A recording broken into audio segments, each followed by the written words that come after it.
안녕하세요. 미지공작소 유지연입니다. 배움 중심 수업 온앤오프. 오늘 소개해드릴 수업은요. 학생들의 삶에서 선택과 책임의 문제를 어떻게 바라보도록 할 것인가 라는 질문에서 시작된 관점교육, 가치관교육 프로젝트입니다. 그래서 이름도 전지적 자아시점과 내 인생의 아름다움이입니다. 두 개의 프로젝트는 어떤 유기적인 관계를 갖고 있을까요? 그럼 수업 소개를 시작해보겠습니다. 보시는 작품은 프랭크 스텔라라는 미국 작가의 작품입니다. 다양하고 복잡한 감정과 생각을 추상적으로 표현하는 추상 표현주의와 최소한의 표현으로 절제 의미를 보여주는 미니멀 아트 사이를 오가며 한 유파로 규정할 수 없는 작품을 실험하는 작가입니다. 제가 만나는 고등학교 1학년 학생들을 볼 때마다 떠오르는 작가이기도 합니다. 자신에게 가득한 에너지와 감정들을 어떻게 규정하고 표현해야 할지 몰라 방황하고 있는 이 시기의 청소년들. 아주 스펙터클한 추상 표현주의와 아주 단순한 미니멀 아트를 오가는 아이들의 속성을 그대로 보여줍니다. 특히 코로나19로 혼란스러운 상황에서 입학과 동시에 맞이하게 된 뉴 노멀 고등학교 생활이 이런 모습은 아니었을까 싶습니다. 수업의 목표는 가르침의 기준과 배움의 요구가 맞아떨어지는 지점을 잘 찾는 데서 시작됩니다. 고등학교 1학년 학생들에게 절실하게 필요한 것이 무엇인지 고민해 보았습니다. 학생들은 진로와 적성에 대한 보다 현실적인 고민들을 하게 되면서 다양한 루트로 진로 적성 검사, 성격 유형 검사 등을 받습니다. 이 정보들을 그냥 맹신하고 검증해 보려고는 하지 않아요. 성적에 대한 압박만 받으며 자기와 본질적 가치에 대한 탐구의 기회를 갖지 못한 채 자신의 진로를 결정하고 그냥 내달립니다. 진로 선택의 첫 번째 관문은 고교학점제 시행에 따라 교육과정 선택 과목을 선택하는 것입니다. 많은 홍보와 교육에도 불구하고 어떤 기준으로 선택 과목을 고르고 자신의 진로를 결정해야 할지 여간 난감한 것이 아니라고 토로합니다. 교사의 입장에서도 최종 선택권은 학생에게 있고 학생들의 선택은 존중해줘야 하지만 정작 학생들은 무엇을 선택해야 할지 모를 때 정말 난처합니다. 선택을 위해서는 우선 자기 탐구의 방법을 배우는 것, 자기와 세계를 인식하고 의미와 가치를 찾는 방법을 배우고 연습해보는 것이 중요하겠죠. 교육과정 부장으로서도 학생들이 신중하면서도 명확하게 과목을 선택하기를 바라는 마음에서 이번 프로젝트는 더욱 중요하다고 생각했습니다.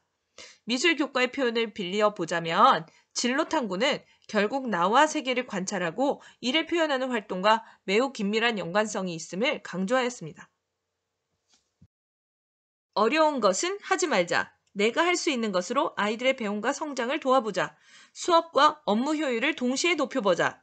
그래서 첫 번째, 저희 학교 기본 플랫폼인 구글 클래스룸에 적응하고 기본적인 루틴을 만들어 보려고 노력했습니다. 둘째, 줌은 실시간 쌍방향 수업으로 학생들과 실질적인 상호작용, 관찰이 가능하도록 하여 모든 활동을 평가에 반영해 보겠다는 의지에서 꼭 필요했습니다. 셋째, 디지털 문외한인 제가 잘 다루는 유일한 프로그램 PPT를 활용하여 필요한 강의 영상을 꼭 제작하여 사용하자. 교육과정을 재구성하고 새롭게 디자인하고 나니 기존의 콘텐츠를 그냥 사용할 수가 없었습니다. 교육과정 재구성에 필요한 강의는 내가 만들어서 사용하자. 이렇게 생각했습니다. 넷째, 검증된 콘텐츠로 접근해보자. 도교육청 공문으로 공유받은 한국문화예술교육진흥원에서 검토해준 예술교육 콘텐츠 영상을 최대한 활용해보기로 하였습니다. 블렌디드 수업의 틀에서 배움 중심 수업을 구현하려면 계획한 수업이 그대로 이루어지려면 어떻게 해야 할까? 그래서 자기 탐구 활동의 표현 방법에 변화를 주었습니다. 바로 온라인 수업으로 이루어지는 디지털 프로젝트와 오프라인 수업으로 이루어지는 아날로그 프로젝트, 이 두 큰 틀을 유지하며 동시에 두 개의 프로젝트를 시작하고 수업 상황에 따라 다른 프로젝트를 진행하는 방식으로 운영했죠. 두 프로젝트를 오가며 가장 중요하게 가르치고자 했던 것은 관찰과 분석을 통한 인식과 통찰이라는 탐구의 과정이었습니다. 자기 탐구라는 대주제를 가지고 온라인에서는 전지적 자아시점, 오프라인에서는 내 인생의 아름다움이라는 프로젝트를 진행했습니다. 온라인으로 진행하는 프로젝트는 디지털 기기를 활용할 수 있다는 장점과 함께 작품의 완성도가 떨어질 수도 있다는 단점이 있었습니다. 그래서 쌍방향 수업으로 실시간 피드백을 하는 것을 원칙으로 했죠. 특별한 재료 준비 없이 그림을 만나게 그리며 관찰 연습을 할 수 있는 컨투어 드로잉. 이미 모두가 소유한 핸드폰 카메라로 색다른 시선과 구도의 사진 찍기. 미래를 살아가기 위해 꼭 필요한 디지털 활용 능력 신장을 위한 영상 제작 경험을 엮은 프로젝트를 준비했습니다. 오프라인 프로젝트는 학생들의 상호작용, 재료와 물질 체험, 감각과 표현 기능 연습에 초점을 두어 마블링 기법 탐구, 서예, 캘리그라피, 문자 디자인, 오리고 붙이는 조형 활동 등 다양한 체험을 할 수 있도록 구성했습니다. 그렇다면 평가는 어떻게 이루어졌을까요? 블렌디드 러닝의 서스펜스 스릴러는 바로 평가가 아니었을까 싶습니다. 학생들의 참여를 장담하기 어려웠기 때문입니다. 최대한 설득하고 먼저 다가가는 것, 실시간 쌍방향 수업을 먼저 표방하고 철저하게 약속을 지키고 관리하는 것.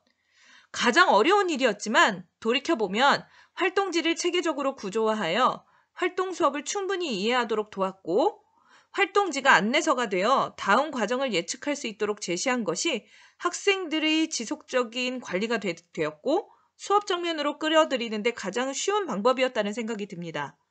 계획했던 평가 계획을 실행하며 디지털 프로젝트 25점, 아날로그 프로젝트 25점, 두 프로젝트에 대한 비평과 감상이 이루어지는 논술평가 25점, 온 오프라인 활동 과정을 모두 담은 프로세스 폴리오 10점, 한 학기의 배움과 성장을 비유적인 이미지와 글로 표현하는 이미지 논술 15점, 총 100점으로 평가를 진행했습니다.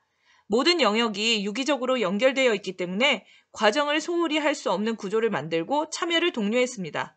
학생들도 수업이 분절적인 것이 아니라 연결되어 있다는 것을 인지하면서 참여도를 높일 수 있었습니다. 말이 길어졌네요. 그럼 자세한 수업 내용은 자료와 경기 교사 온TV를 참고해 주세요.